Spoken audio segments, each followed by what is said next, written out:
పెద్ద బరువే ఎలా మోస్తాడో ఏంటో అనుకుంటున్నారు ఫ్యాన్స్ అంతా. హిందీ ప్రమోషన్స్ దేవరా ఇప్పుడు పెద్ద టాస్క్గా మారింది.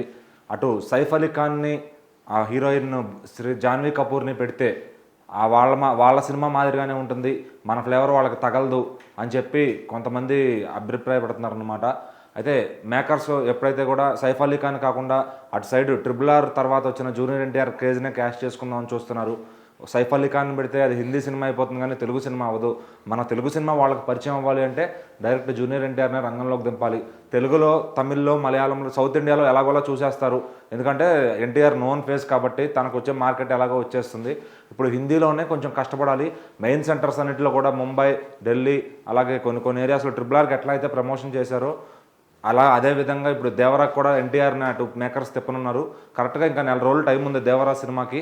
ఈ గ్యాప్లో అటు ట్రైలర్ లాంచ్, సాంగ్స్ ఇంకా బ్యాలెన్స్ ఉన్నవి, అలాగే హిందీలో ఏవైతే కంటెంట్ రిలీజ్ చేయాలో అదంతా కూడా ఎన్టీఆర్ని డైరెక్ట్గా తీసుకెళ్ళిపోయి అతని సమక్షంలోనే మీడియా ముందు పెట్టి చేయనున్నారు. సో దానివల్ల తన ఇంపాక్ట్ అనేది అక్కడ పడుతుంది. సైఫ్ అలీ ఖాన్ని కొంచెం సైడ్ చేయొచ్చు అనే ప్లాన్లో మన మేకర్స్ ఉన్నారంట.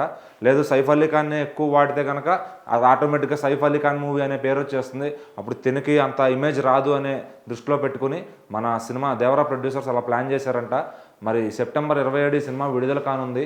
సో మరి హిందీలో అటు జాన్వీ కపూర్ని మన సైఫ్ అలీ ఖాన్ గారిని డామినేట్ చేసేలా ఎన్టీఆర్ గారు ఏ విధంగా అక్కడ ప్రజెంట్ అవ్వబోతున్నారు, ఆయన ప్రమోషన్ ఏ విధంగా ఉండబోతుంది, ఆయన స్ట్రాటజీ ఎలా ఉండబోతుంది, ఓపెనింగ్స్ ఎలా తీసుకురాబోతున్నారు అనేది ఇప్పుడు హాట్ టాపిక్గా మారింది. మరి చూద్దాం ఇటు తెలుగుతో పాటు సౌత్ ఇండియాతో పాటు హిందీలో కూడా దేవర ఏ రేంజ్లో ప్రభావం చూపిస్తుందో అని.